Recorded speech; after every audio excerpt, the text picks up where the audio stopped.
லாபம் என்ன? மூத்தவள் நீயே.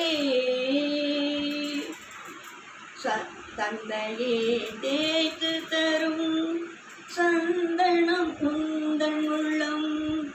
மண்ணிலே ஒருவரில்லை மங்கை உனக்கீடு சொல்ல.